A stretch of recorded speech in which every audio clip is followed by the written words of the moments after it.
I'm Mark De La Rosa, and I'm doing Doctor Who Christmas Invasion.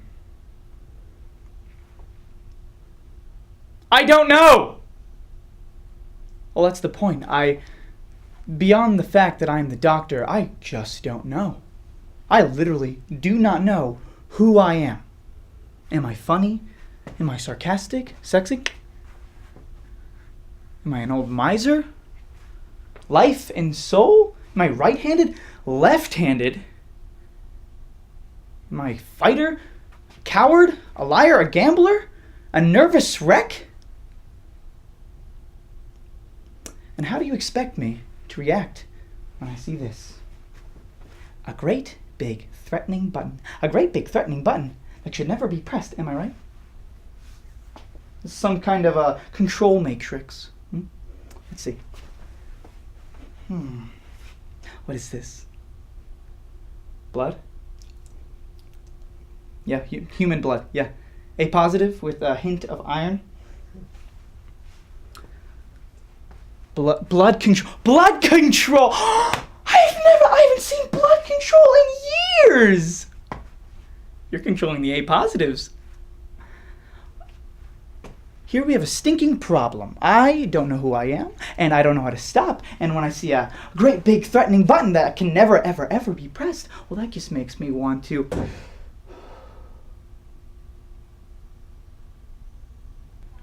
sleep.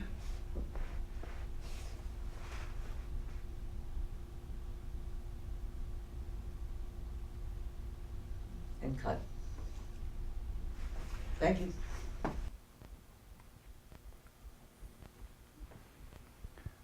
My name is Peter Mayer, and I'm doing a monologue from Moonstruck. Yeah, everything seems like nothing to me now against I want you in my bed. I don't care if I burn in hell. I don't care if you burn in hell. The past and the future is a joke to me now. I see that they're nothing. I see they ain't here. The only thing that's here is you and me. Come upstairs. I don't care why you come. No, that's not what I mean. Loretta, I love you. Not like they told you love is. And I didn't know this either. But love don't make things nice. It ruins everything. It breaks your heart. It makes things a mess.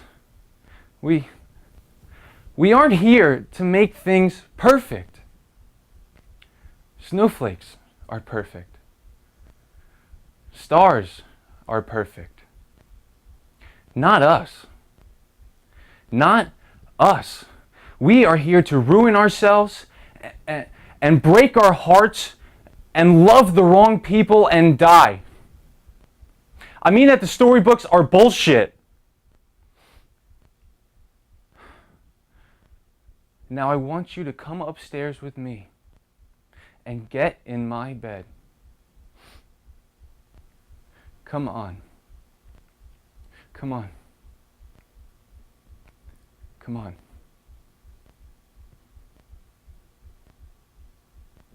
That's it. And then taking off a coat. I don't have a coat. Oh, there's a coat. Take that coat.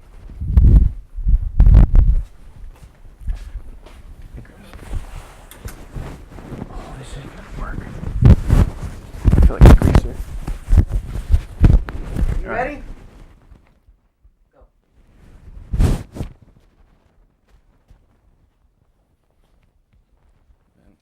hang it up somewhere. Thank you. All right, next.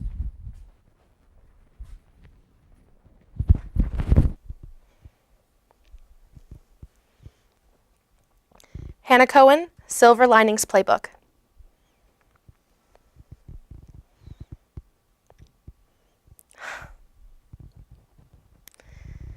You think I'm crazier than you. Oh my God. You're killing me. You know what? Forget the whole thing. Forget the whole fucking thing, because that must have been fucking crazy, because I am so much crazier than you. I'm just the crazy slut with a dead husband. You told your therapist you were in a superior mental illness category, didn't you? You may not have experienced the shit that I did, but you loved hearing about it. You're afraid to live. You're afraid to be alive. You're a hypocrite, you're a conformist, and you're a liar. I opened up to you, and you judged me. You're an asshole. You are an asshole.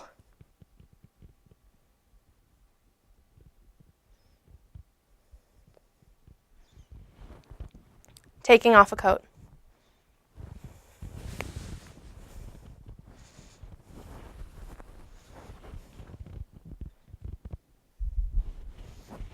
Thank you. So the next person, please.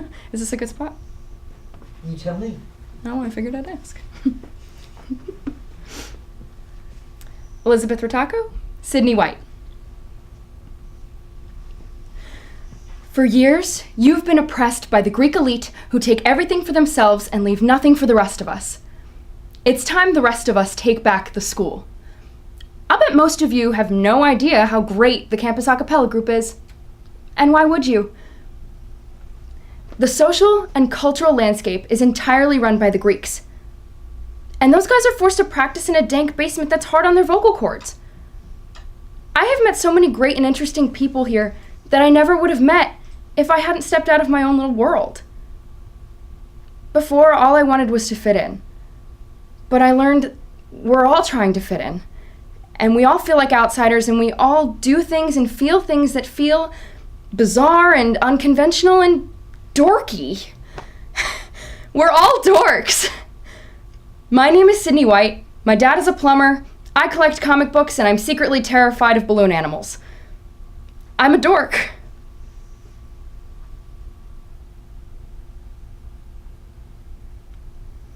Be thirsty.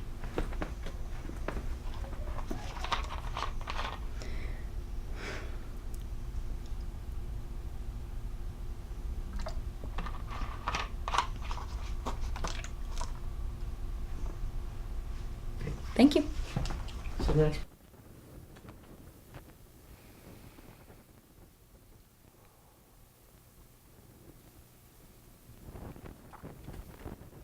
Igor Correa, Burger monologue.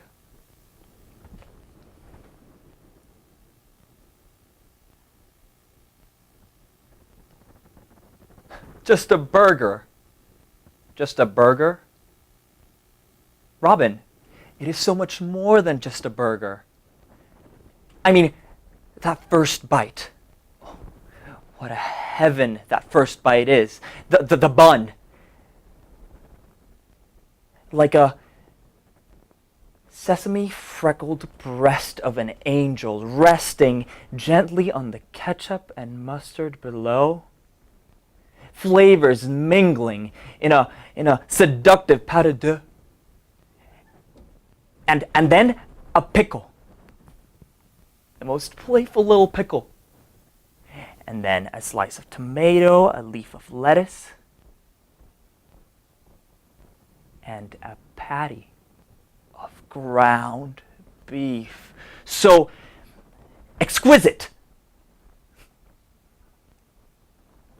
Swirling in your mouth, breaking apart, and combining again in a fugue of savors and sweets. So delightful.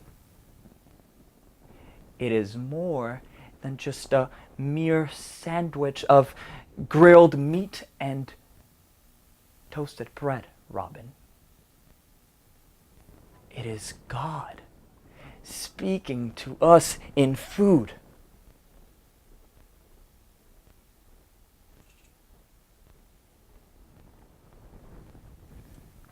Smelling something wonderful?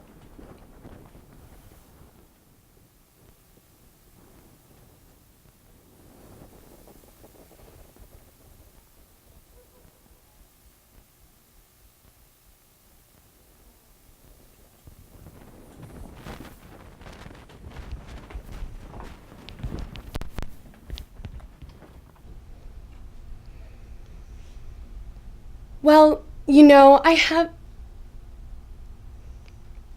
Caitlin Scherer, The Witches of Eastwick. Well, I have to admit that I appreciate your directness, Daryl, and I will try to be as direct and honest with you as I possibly can be. I am positive that you are the most unattractive man I have ever met in my entire life. In the short time that we've been together, you have demonstrated every loathsome characteristic of the male personality, and even discovered a few new ones. You are physically repulsive, intellectually retarded, you're morally reprehensible, you're vulgar, you're selfish, insensitive, you have no sense of humor, you have no taste, and you smell. You're not even interesting enough to make me sick.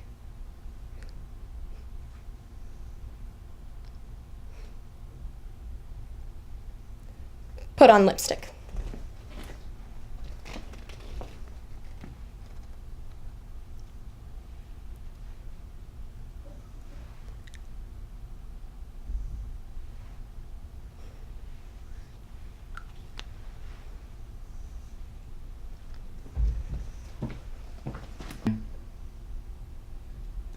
Michael Arias, I Am Legend. The world is quieter now. We just have to listen. If we listen, we can hear God's plan. God's plan? Yeah. All right, let me tell you about your God's plan. 6 billion people when the infection hit. KV had a 90% kill rate. That's 5.4 billion people dead. Crashed and bled out. Dead. Less than 1% immunity. That's 12 million people, like you, me, and Ethan, healthy. The other 588 million turned into your dark seekers. And then they got hungry. And then they killed and fed on everyone. Everyone. Every single person that you and I have ever known is dead. Dead! There is no God. There is no God.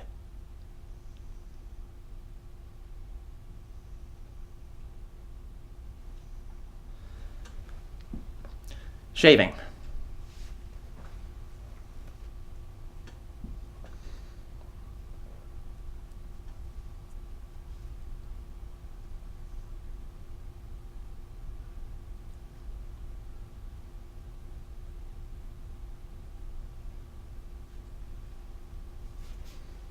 Great, thank you.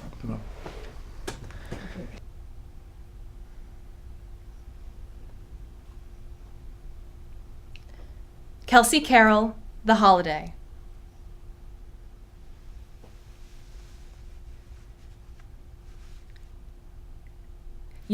I never thought I'd be saying this. Never.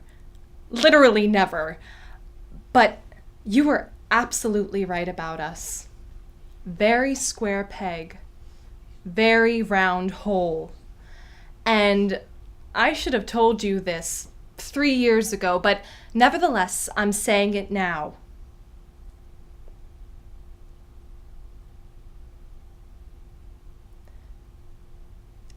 And I should have told you this 3 years ago, but nevertheless, I'm saying it now. Jasper, you never treated me right. Ever. You broke my heart. And you acted like it was my fault. That it was my responsibility. And I loved you so much that I couldn't get mad at you.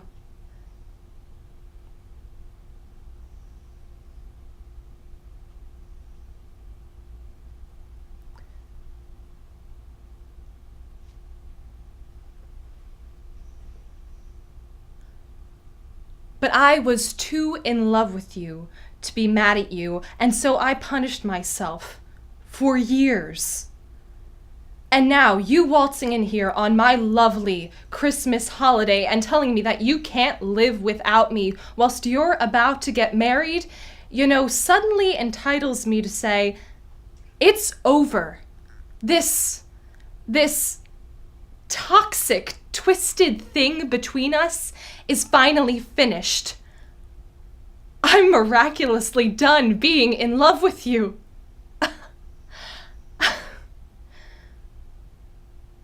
I've got a life to start living.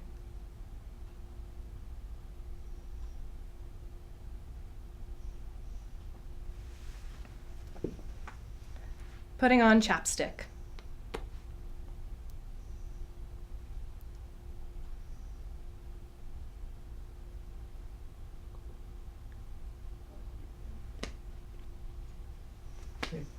Thank you.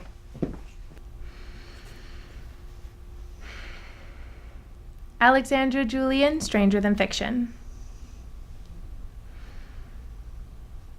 No. I was barely accepted. I mean, barely. The only reason they let me come was because of my essay. How I was going to make the world a better place with my degree. And anyway, we would have to participate in these late night study sessions, my classmates and I, sometimes all night long. So I started bringing snacks along so we wouldn't get hungry while we were working. I remember sometimes I would be in the kitchen in the dorm all afternoon making oatmeal cookies and peanut butter bars and dark chocolate macadamia wedges. And I would bring them to the study sessions and people loved them. They would eat them and be happy and work harder and study harder and do better on the tests. Eventually, more and more people started coming, and so I was always looking for better and better recipes, till eventually I was making apricot croissants with ricotta cheese and mocha bars with an almond glaze and lemon chiffon cake with a zesty peach icing. Well, by the end of the semester, I had 27 study partners, 8 of those mead notebooks filled with different recipes, and a D average. So I dropped out. I guess I figured if I was going to make the world a better place, I would do it with cookies.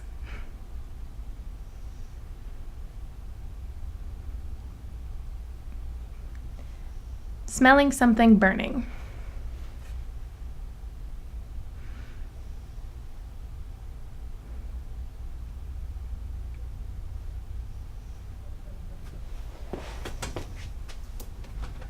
Thank you. Hi, my name is Darren Earl, and I will be performing a monologue from Hitch. Basic principles. No woman wakes up saying, God, I hope I don't get swept off my feet today. Now, she might say, I just need some space. Or something like, now's just a really bad time for me. Or my personal favorite, I'm just really into my career right now. Do you believe that? Neither does she. Do you know why? Because she's lying to you. Do you understand me? Lying. Now's not a bad time for her. She doesn't need space and she may be getting into her career, but what she's really saying is, get away from me now. Or try harder, stupid. But which one is it? 60% of all human communication is nonverbal, body language. 30% is your tone, so that means about 90% of what you're saying ain't coming from your mouth. Of course she's gonna lie to you. She's a decent person. She doesn't want to hurt your feelings. What else is she gonna say? She doesn't even know you. Yet. The fact is, just like the rest of us, even a beautiful woman doesn't know what she wants until she sees it. And that's where I come in. My job is to open her eyes. Basic principles. No matter when, no matter where, no matter who, any man can sweep any woman off her feet. He just needs the right broom.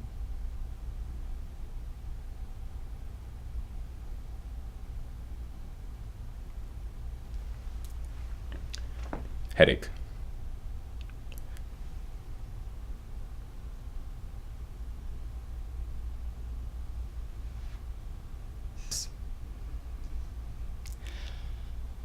Jonathan Miola, Black Swan.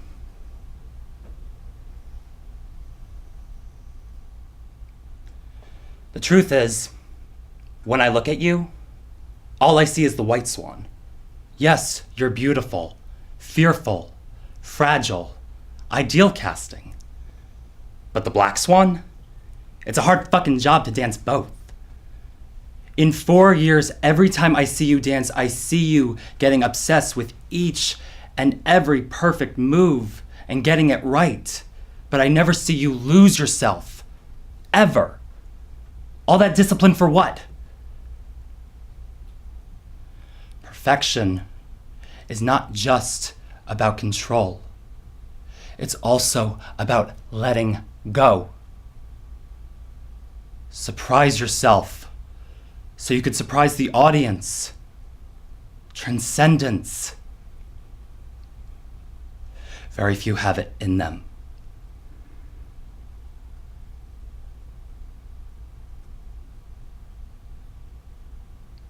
Coughing.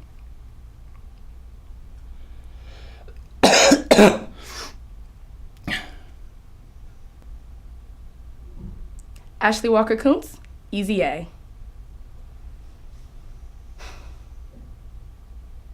Whatever happened to chivalry? Does it really only exist in 80s movies? I want John Cusack to be holding a boombox outside of my window. I want to ride off in a lawnmower with Patrick Dempsey. I want Jake from 16 Candles to be waiting outside of the church for me. I want Judd Nelson to thrust his fist in the air because he knows he got me. Just for once, I want my life to be like an 80s movie. Preferably one with an awesome musical number for no apparent reason. But no. No. John Hughes did not direct my life.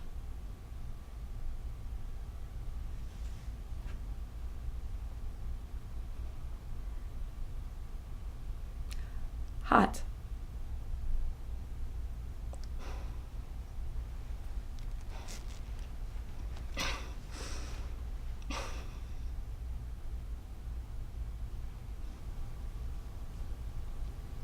Thomas Schaffer, Beautiful Girls.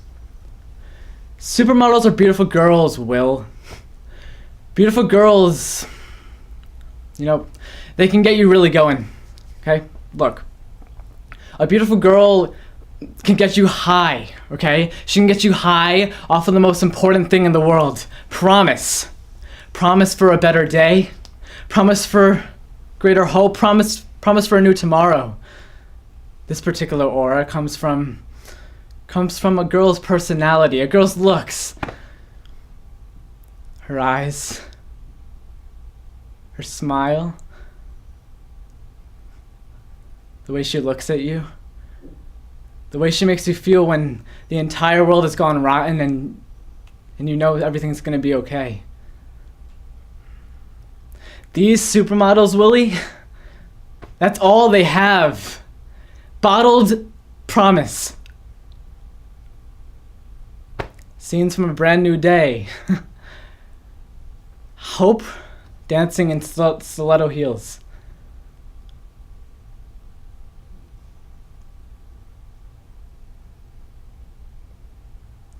Sneeze.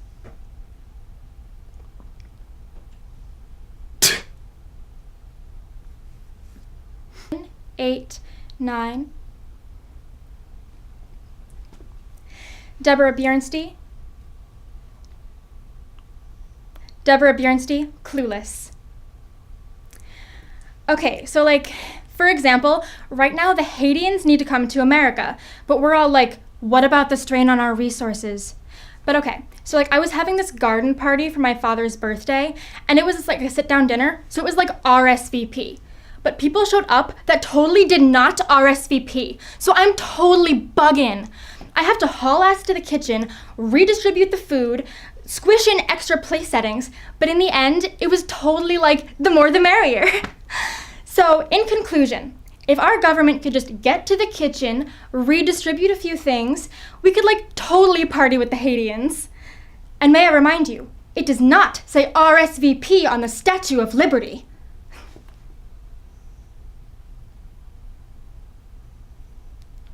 Looking into a mirror.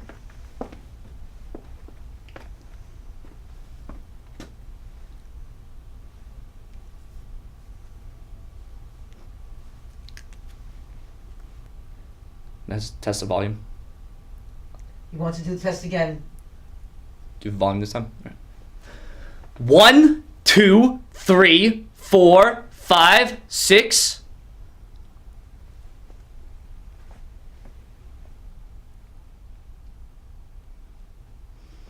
Travis Przybylski, American History X.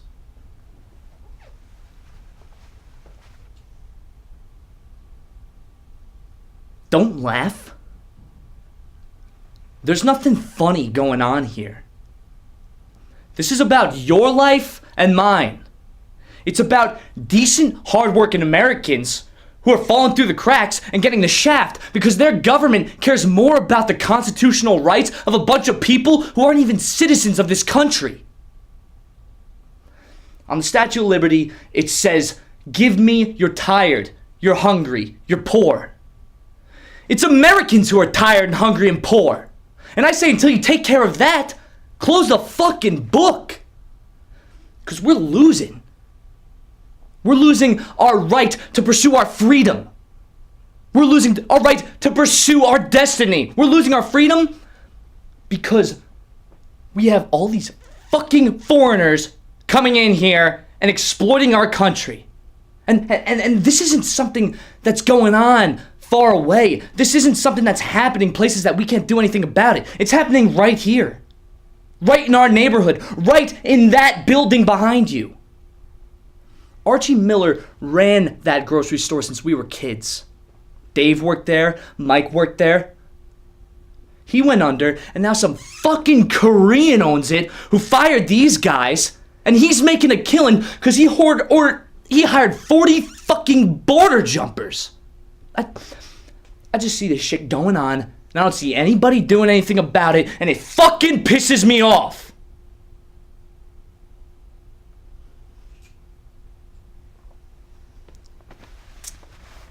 Putting on chapstick.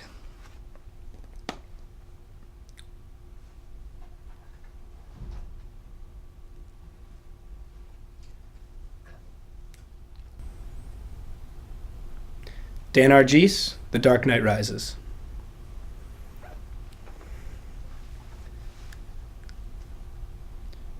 Commissioner Gordon's been shot. He chased a gunman into the sewers the other day. When I pulled him out this morning, he was babbling on and on about an underground army and a masked man named Bane. My superiors asked me if he saw any giant alligators. He needs you. He needs the Batman. Now look, he doesn't really care or know who you are. But we've met before. It was a long time ago. You know, I was a kid.